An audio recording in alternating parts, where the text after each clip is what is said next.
네, 오늘 사순절 넷째 주 사도행전 1장 8절 하나님 나라를 갈망하는가, 하나님 나라를 갈망하는가.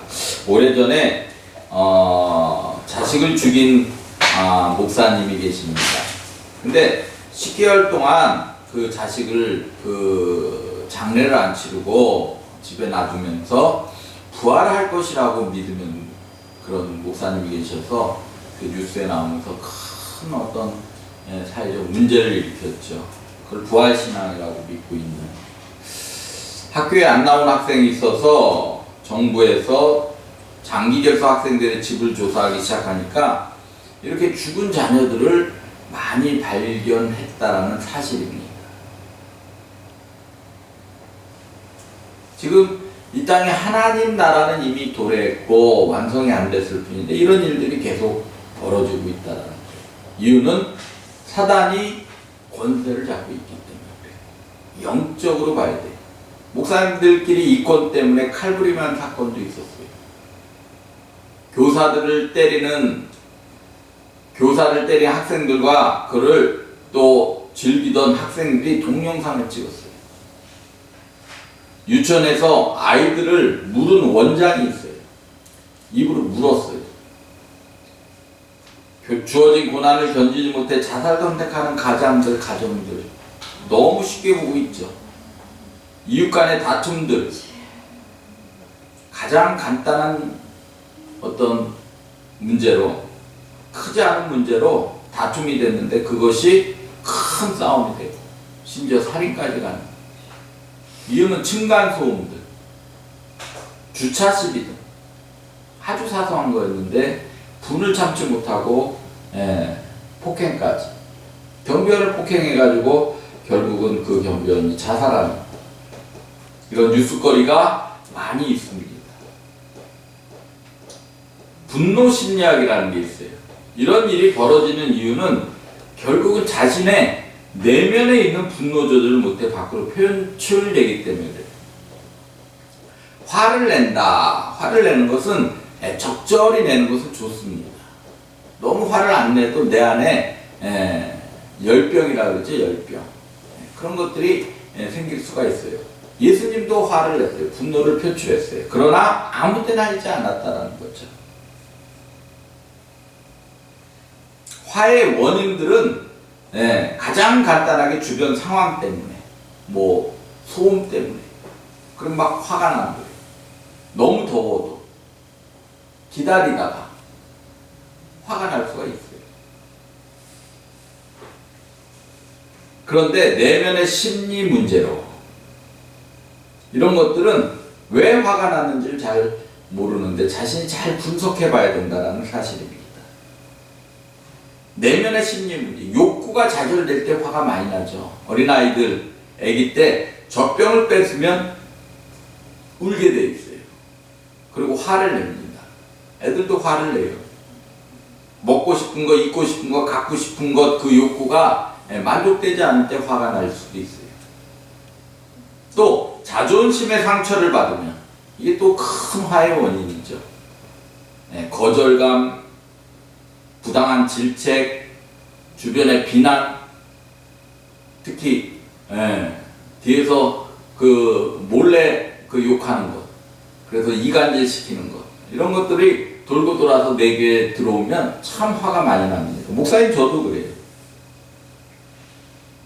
근데 중요한 것은 이 모든 것 안에는 내 안에 내면에 있는 분노가 조절되지 않기 때문이라는 사실이에요. 해결책은 참는 걸 또 훈련해야 돼. 참는 거. 저도 목회를 오래 하다 보니까 웬만하면 요즘 참으려고 해요. 근데 그것도 훈련이에요. 훈련. 화를 내고 후회도 하게 되고, 그렇기 때문에 한 번 더 참아보는 거예요. 한 번 더 참아보는 거예요. 또 자존감을 높여야 돼. 자존감이 낮은 사람들이 분노를 잘 내요. 아무것도 아닌 거 가지고 내 자존심 건드렸다고. 그건 내 자존감이 낮아서 그래. 그런 사람들 앞에는 농담도 하기 어렵죠. 자존감을 높이기 위해서는 나를 용서하고 존중해야 돼요. 저는 나한테 내면을 위해서, 내 발전을 위해서 성장할 수 있는 거에 투자를 해요. 투자. 저는 외적인 거에 별로 투자를 안 합니다. 내적인 거, 내 내면을 위해서. 뭐 책을 산다든지 아니면 내 내면, 모든 어떤 심리적인 안정 이런 걸 위해서 하기 위한 이런 뭐 거에는 좀 투자를 합니다. 자존감을 높여야 돼. 에이 이놈의 세상 막 살자. 될 대로 되라. 이런 마음은 절대 가지면 안 돼. 이건 자존감이 낮은 사람들이 갖는 거죠. 그리고 분노를 직면하고 그 원인이 뭔가를 또 생각해 봐야 돼. 근데 중요한 건 시간이 지나서 그 분노의 원인을 보면 대부분이 별거가 아니죠. 그러니까 이 분노라는 것은 조절할 수 있는 훈련이 필요하다는 거예요. 이게 안 되면 대인관계가 힘들어져요. 결국은 자기 자신을 망치고 주변을 망치는 꼴이 됐죠. 너무 많은 그런 일들을 보게 됩니다. 영국 속담에 이런 말이 있어요. 화를 낼 줄 모르는 사람은 바보이지만 화를 내지 않는 사람이 현자다. 너무 화를 안 내도 그건 뭐예요? 바보래. 영국 속담. 아까도 서두에 말씀드렸지만 예수님도 화를 냈어요. 부당한 거에는 화를 내야 돼. 잘못된 거에 대해서는 화를 내야 돼. 그래서 상대방이 이거 내가 잘못됐구나라는 인식을 갖게 해야 돼요. 근데 아무 때나 화를 내면 그건 내 안에 문제라는 얘기입니다. 적당한 의분은 필요하지만 너무 화를 잘 내는 것은 나를 망치는 결과를 가져온다는 거죠. 근데 중요한 거는 아까 서두에 말했던 이런 사회적 현상들이 일어나는데 우리는 너무 무뎌 있어요. 그런가 보다 이제는. 문명은 발달하지만 인간의 죄악은 날로 심각해진다는 거예요. 사람들이 풍요한 생활을 누리면 누릴수록 더 욕망의 노예가 되어가는 것을 우리가 볼 수 있습니다. 왜 이렇게 되었을까? 왜 이렇게 되었을까? 그 이유가 중요하죠. 왜 이럴까? 하나님을 두려워하는 마음이 없어졌기 때문입니다. 하나님을 두려워하는 마음이 없어요. 하나님을 경외하는 마음들이 싹 사라졌다는 사실입니다. 구속사 룻기를 하면서 사사시대 왕이 있었지만 왕을 인정하지 않는 자기 마음대로 소견대로 행했던 시대, 이게 사사시대라 그래요.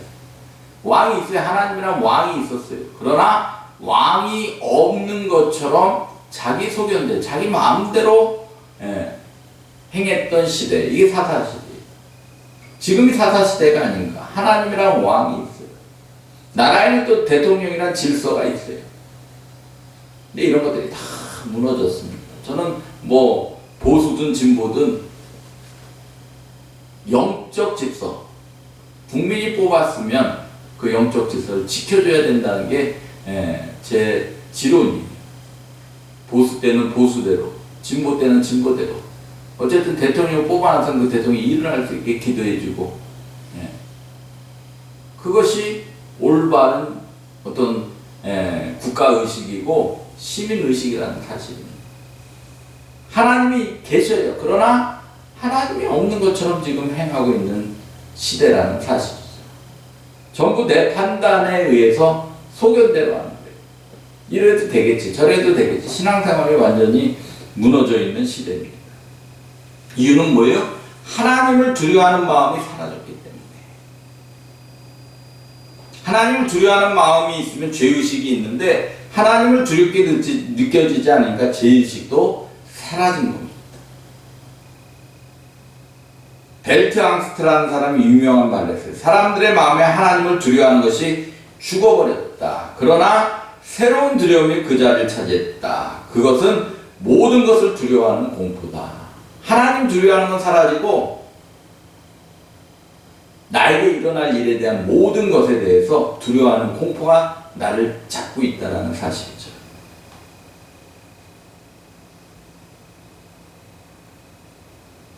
다른 것이 내 마음에 앉아있다는 거예요. 모든 것을 두려워하는 공포가 내 마음에 있다는 거예요. 조금만 몸이 안 좋아도 몸에 죽을 병 아닌가? 이런 두려움들. 내가 빨리 죽으면 어떻게 되지? 이런 두려움들. 내 아이들에게 이런 일이 생기면 어떡하지? 우리 가정이 문제가 생기면 어떡하지? 하나님을 두려워하는 것이 아니라 내 앞날에 대해서 두려워하는 그것이 내 마음속에 너무 자리 잡고 있는 시대라는 겁니다. 세상을 둘러봐도 이 세상은 우리를 두렵게 하는 걸로 사실 가득 차 있어요. 그건 사실이에요. 이런 세상에 과연 진정한 행복이 있다고 생각할 수 있을까요? 제가 이렇게 질문하면 마음속으로 그래도 이 세상에 희망이 있어, 소망이 있어.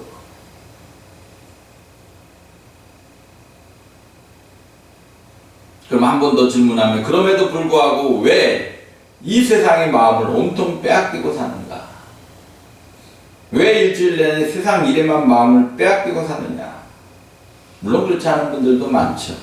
예수 믿는다고 교회를 드나드는 사람 10명 중에 8명은 일주일 내내 마음이 완전히 세상에 가 있다는 통계가 나왔습니다. 수많은 한국교회가 있지만 20만이라는 목회자가 있지만 이 땅에 진정한 교회가 몇이나 되는가? 수많은 교회가 있는데 꼭 왜 생명의 빛 교회를 또 세워가지고 이 어려운 시기에 경쟁이 또 뛰어들었는가? 근데 중요한 건 교회는 교회로서 또 존재 가치가 있다는 거예요. 그 교회만의 정체성이 있다는 거예요. 교회만의 독특한 본질이 있다는 겁니다. 이것을 포기하면 안 된다는 거예요. 그걸 포기하면 교회가 아니라는 거예요. 정재용 목사는 정재용 목사만 가지고 있는 본질과 정체성이 있다는 거예요. 그걸 잃어버리면 정재용 목사가 아니죠. 마찬가지로 교회가 힘을 잃어버리기 시작하면 사람들의 마음은 세상으로 기울게 돼 있어요. 어떻게 하면 요즘은 세상과 잘 조화를 맞춰 신앙생활을 할까? 세상이 이렇게 변하는데 교회도 좀 변해야 되지 않겠나? 세상과 보조를 맞추면서 세상이 원하는 대로 옷을 갈아입어야 되지 않겠는가? 이런 식으로 생각하다 보면 결국은 교회가 세상을 따라가게 됩니다.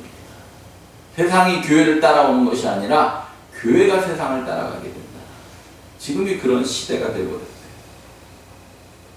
정말 하나님 나라를 갈망하는가? 오늘 하나님 제목이 하나님 나라를 갈망하는가?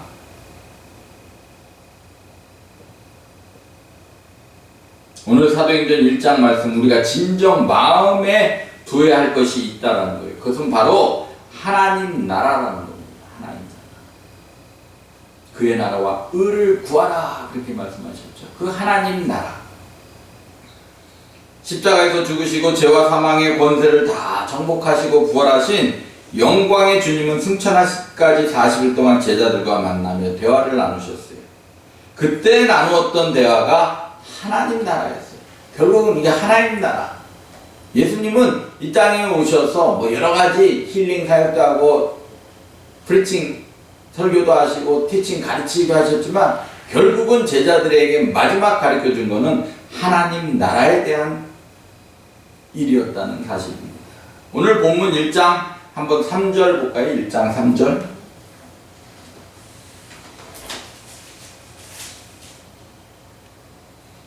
같이 읽어봅니다. 시작. 그가 고난을 받으신 후에 그들에게 확실한 많은 증거로 친히 살아 계심을 나타내사 40일 동안 그들에게 보이시며 하나님 나라의 일을 말씀하십니다. 예수님의 주된 관심은 다른 것이 아니에요. 세상 나라가 아니었습니다. 하나님 나라였어요. 그것이 관심사였고 그것이 대화의 주제였어요. 그러면 하나님 나라가 뭔가? 예수님이 영원토록 다스리는 나라. 그 하나님 나라에 대해서 예수님이 얘기했지 세상에 대해서 얘기한 게 한 번도 성경에 나와 있지 않다는 거예요. 그럼 그 하나님 나라가 언제 시작됐는가? 1장 1절 보면 데오빌로여 내가 먼저 쓴 글에는 무릇 예수께서 행하시며 가르치기를 시작하심부터 이렇게 나와 있습니다. 다시 말해서 하나님 나라는 예수님이 세상에 오셔서 회개하라 하나님 나라가 가까웠느니라 하고 외치며 가르치기를 시작할 때 이미 시작됐다는 거예요. 그러니까 지금도 하나님 나라는 도래했다는 사실입니다. 근데 그 하나님 나라가 아까 서두에 말씀드린 이런 사회가 돼 있다는 거예요. 그리고 그 하나님 나라는 이미 시작됐고 어떻게 전개되는 거예요? 오늘 본문의 말씀이에요. 본문.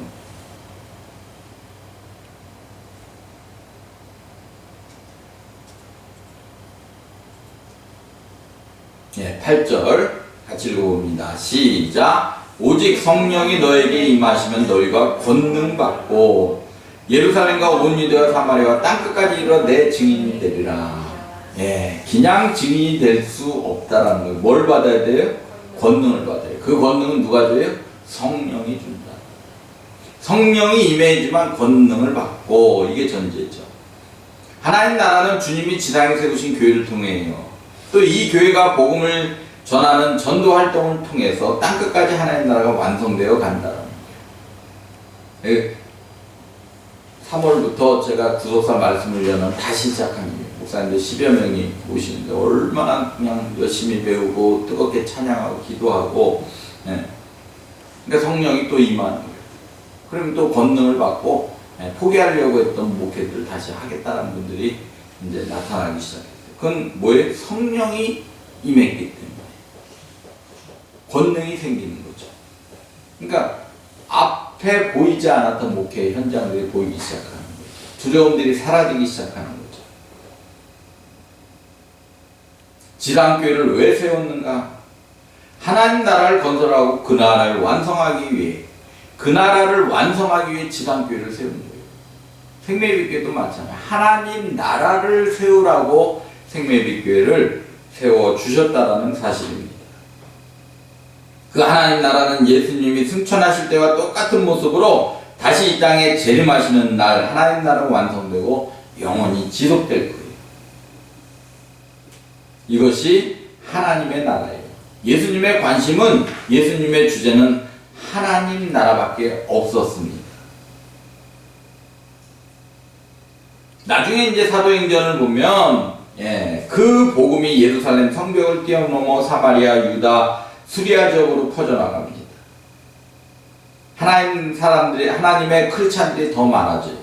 그 수가 많아져요. 근데 바울을 통해서, 베드로를 통해서 놀라운 역사들이 일어나는데 그냥 일어나는 게 아니에요. 다 성령의 역사라는 거예요.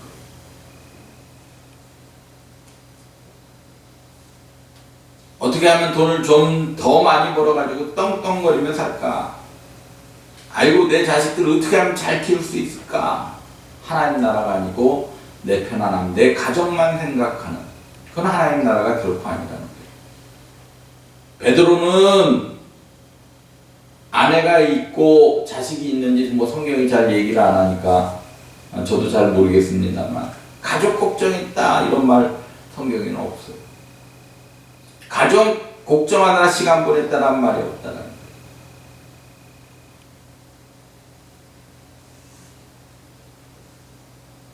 나중에 베드로가, 바울이 성령의 권능을 받으니까 그 하나님 나라와 의를 구하는데 온통 마음이 다 빼앗겨서 놀라운 역사들이 일어났다는 사실입니다. 특히 바울은 핍박을 받죠. 어떤 때는 생명을 빼앗길 만한, 또 스데반은 끌려가서 끝끝내는 돌멩이에 맞아 죽게 됩니다. 그래도 좋다는 거예요. 예수님께서 핍박이 일어나니까 집도 빼앗겨 생업도 잃어버리고 온 가족 온 사방으로 뿔뿔이 흩어져 버리더라도 그래도 좋다라는 거예요. 이게 성령의 역사라는 겁니다. 하나님 나라를 위해서 핍박받는 자 천국이 저희 것이다. 팔복 중에 마지막 복이죠. 우리 자신하고 한번 비교해 볼 시점이 됐습니다. 내가 밤낮 하나님 나라를 대망하고 사는 사람인가? 물론 우리는 세상 속에 살아가야 돼. 하루 종일. 학생은 공부해야 되고, 또 직장인들은 회사를 위해서 일해야 되고, 사업하는 사람은 사업을 위해서 일해야 됩니다. 그러나 내가 정말로 그 먹고 사는 일, 내가 살아가기 위해서 일하는 것, 거기에 10분의 1이라도 하나님 나라를 생각하며 한 주간을 보내고 있는지. 분명히 성경은 예수 그리스도는 이 땅에 오셔서 하나님 나라를 위해, 하나님의 나라에 대해서만 얘기하고 갔는데 우리는 지금 어떻게 살아가는지 한번 돌아봐야 될 때 아닌가 생각됩니다. 하나님은 교회를 통해서 하나님 나라를 완성하시길 원해요. 다른 데 방법을 주지 않아요. 교회를 통해서 하나님 나라를 완성하시겠다는 거예요. 생명의 빛 교회를 통해서 하나님께서 그 나라를 완성하는 데 일조하기를 원하시면서 세 가지, 물론 생명의 빛 교회뿐만 아니라 한국교회, 세계교회에 하나님 나라를 위해서 일하라고 세 가지를 주셨어요. 첫 번째는 오늘 본문에 예수의 이름입니다. 첫 번째는 예수의 이름을 주셨어요. 읽었던 본문 8절, 성령이 우리에게 임하시면 우리가 예루살렘부터 시작해서 땅끝까지 이르러 누구의 증인이에요? 예수 그리스도의 증인이 된다는 거예요.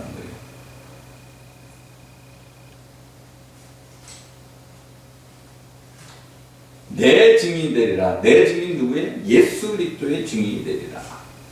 그는 모든 권세를 손에 쥐고 계시는 만왕의 왕이라는 거예요. 모든 정사와 권세와 능력과 능력을 주관하는 자여 이 세상뿐만 아니라 오는 세상에 일컫는 모든 이름에 뛰어난 이름, 그 예수 그리스도, 그 이름을 우리에게 주셨다는 거예요. 결국은 예수 그리스도가 온 만물을 충만케 하시고 그 이름이 영광받고 이 놀라운 이름을 우리에게 주셨다는 겁니다. 예수의 이름이 얼마나 영광스럽고 권세가 있었는지 베드로가 나중에 이름을 가지고 30분 설교를 하자 예수를 십자가에 앞에 못 박고 소리쳐 폭도들이 가슴치며 회개하고 돌아왔어요.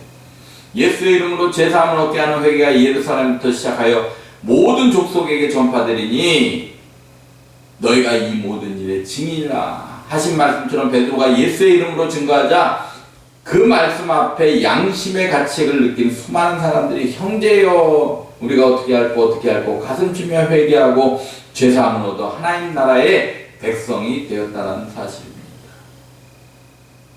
그 예수의 이름을 우리에게 주셨어요. 그 권능을 우리에게 주셨다는 겁니다. 너무 힘들고 어려우면 예수의 이름으로, 또 사단의 권세가 어두운 영들이 잡고 있으면 예수의 이름으로 물리치시기를 주님의 이름으로 축원합니다. 예수의 이름으로 권능과 권세와 영광을 믿으니까 기적을 보는 거예요.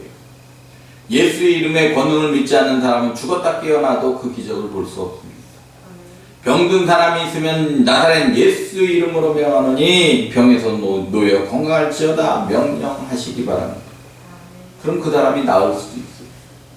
근데 그 예수 이름의 권세를 안 믿으니까 그 기적을 체험하지 못하는 거예요. 두 번째로 교회에 성령의 권능을 주셨어요. 오늘 8절 오직 성령이 너에게 임하시면 너희가 권능 받고. 성령이 우리에게 오셨습니까? 안 오셨습니까? 성령이 우리 안에 계십니까? 안 계십니까?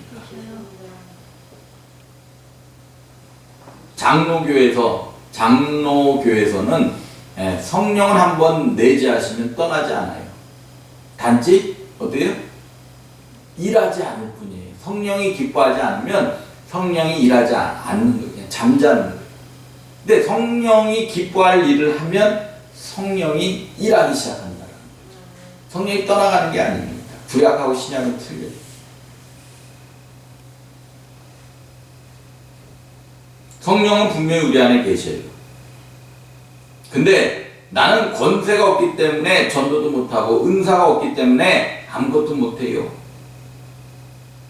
그거는 내가 하려고 하니까 그런 거예요. 성령이 우리 안에 거하고 계시기 때문에 내가 기뻐하는, 성령이 기뻐할 마음을 가지면 성령이 내 입을 통해서 말하기 시작한다는 사실입니다.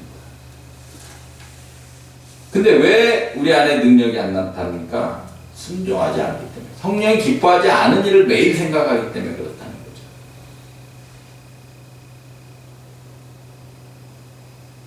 순종하면 성령께서 여러분을 통해서 엄청난 일들을 할 줄로 믿습니다. 저도 구속사 금요일만 되면 아침부터 오늘 무슨 얘기를 하지? 그냥 지식 전달하는 게 아닌데.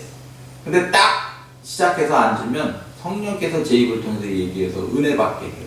한 3시간을 그냥 쫙 하는데도 한 분도 지루하다고 움직이는 분은 없죠.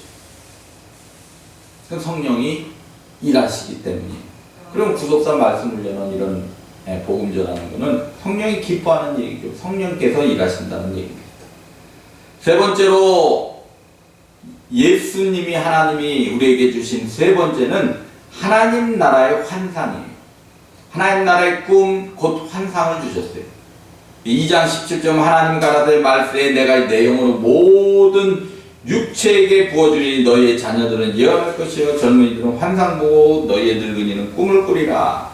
여기서 꿈, 환상, 예언, 하나님 나라의 꿈이요 환상이요 예언을 말하는 거예요. 전 보는 것이 아니라는 거예요. 하나님 나라를 위해 살겠다고 하는 마음을 가진 사람들은 항상 마음속에 하나님 나라의 그림이 그려져 있어요. 아까 그 사단이 장악하고 있는 그런 사회 속에서 살고 있는 건 사실이에요. 그러나 그런 걸로 내 마음속에 두려움으로 가득 차 있으면 안 된다. 내 안에 두려움은 하나님을 두려워하는 그 마음만 있으면 된다는 거예요. 예수 믿는 사람이 자꾸 늘어나고 그 다음에 주님이 오실 때가 가까워지면 흥분을 감추지 못해. 오히려 그건 하나님 나라에 대한 환상이 있기 때문에 그렇습니다. 예수님 우리가 이 환상과 꿈을 가지고 세상을 살도록 하기 위해서 매일마다 반복해서 외우고 기도하도록 주기도문도 우리에게 주셨어요. 이렇게 기도하라고 말씀하셨죠. 하늘에 계신 우리 아버지여, 이름이 거룩히 여김을 받으시오며 그 이름이 거룩히 여김을 받기 위해서 우리는 그 나라가 임해야 된다는 거예요. 다시 말하면 하나님 나라가 완성돼야 된다는 거예요. 그럴 때 주의 뜻이 이 땅에서 이루어지는 것입니다. 나라와 근사와 영광이 함께 영원히 있게 되는 것이에요. 하나님 나라와 그 나라와 영광과 권세 이 모든 것을 소유하시고 우리를 영원히 다스려 주옵소서. 이것이 바로 주기도문의 핵심이에요. 주님이 우리가 날마다 주기도문을 기도하면서 하나님 나라를 꿈꾸면서 그 꿈을 먹고 살도록 만들어 놓으셨다는 겁니다. 근데 저와 여러분의 꿈과 환상이 어디에 있습니까? 하나님 나라에 있습니까?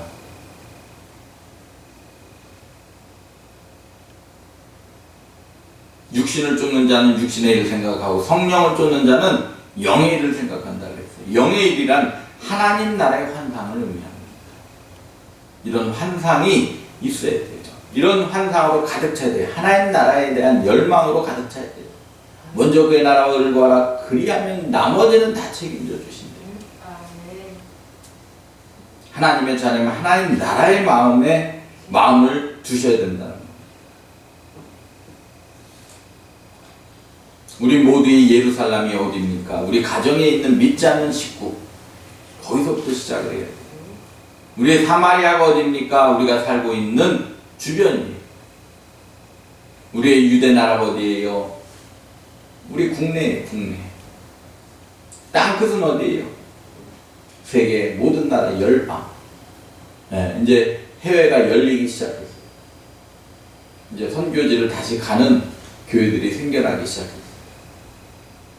조금 가라앉으면 저도 몽골을 다시 가려고 해요. 구속사 우리 목사님들하고 같이 하고 우리 교인들에 가실 분들이 한 번 더 가시고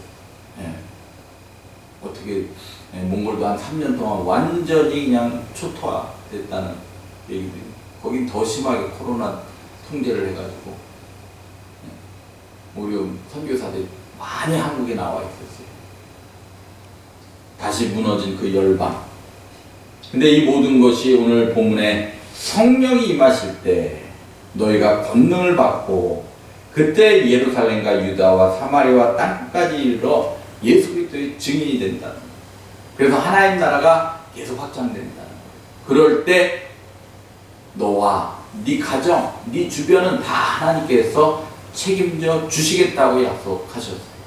이게 하나님 나라의 일을 하는 원칙입니다. 이제 한 주간 하늘을 향하시기 바랍니다. 이 땅도 덤으로 얻은 거예요. 날마다 땅을 생각하고 땅을 겨냥하고 계시면 다 잃어버릴 거예요.